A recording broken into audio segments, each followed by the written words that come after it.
ساترن، کەیوان، زوحەل بە ئینگلیزی و کوردی و عەرەبی ناوی شەشەم هەسارەیە لە کۆمەڵەی خۆر. کەیوان دووەم گەورەترین هەسارەیە لە دوای جوپتەر لە کۆمەڵەی خۆر. بە هەمان شێوەی جوپتەر بەهۆی گەوری قەبارەکەی ئەم هەسارەیەش گازیە.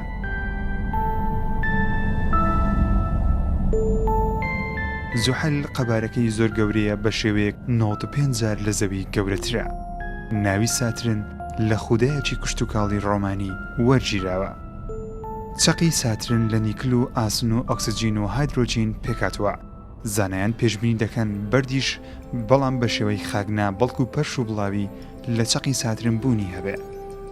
ئەم هەسارەیە گازیە هیچ خاکێکی نییە لێی بنیشی، تەنانەت گەر بە کەشتێکی ئاسمانیش گەشتی بۆ بکەین بەناو ڕەشەبە و هەورەکانی ساترن ڕۆدەچین و ناگەینە هیچ خاکێک.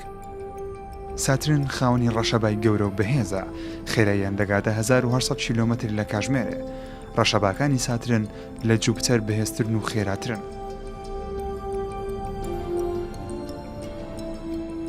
دووری نێوان ساترن و خۆر 1.4 ملیۆن کیلۆمەترە. بە خێرایی 9.68 کیلۆمەتر لە چرکەیەکیش بە دەوری خۆر دەسۆڕێتەوە.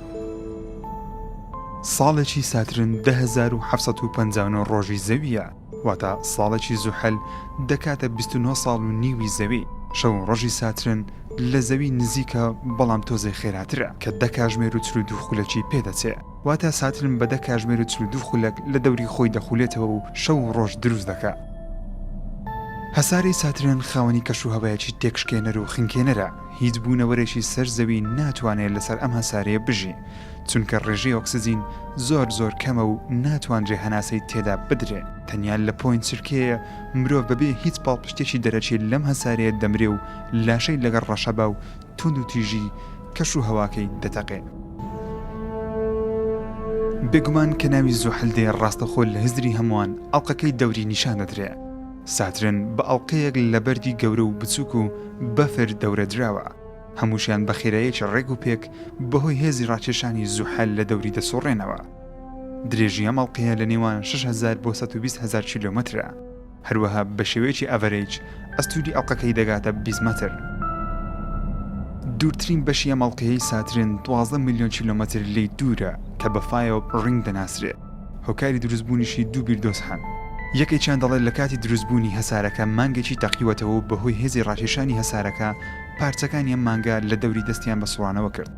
بیردۆزی دووەمیش دەڵێ لە کاتی دروستبوونی هەسارەکە کاتێ دروست بووە بەشێکی لە دەرەوەی ماوەتەوە و بەهۆی هێزی ڕاکێشانی دەستیان بە سوڕانەوە کردووە لە دەوری.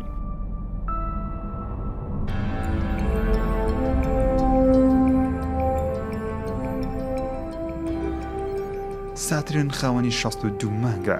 زەوی مانگێکی هەیە بەڵام زوحەل 62 دانە، 53 دانەیان ناونراون.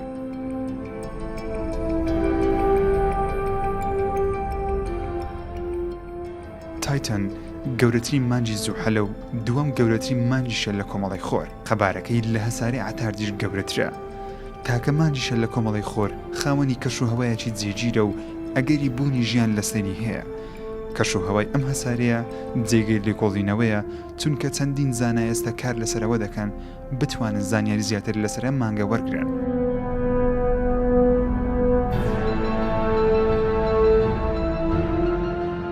بەهۆی هەبوونی دەریا لەژێر خاچی تایتەن و مانگەکانی دیکەی ئەم هەسارەیە گەر ژیان لەسەر زوحەل بوونی نەبێ، ئەگەری زۆرە لەسەر مانگەکانی ئەم هەسارەیە بوونی هەبێ.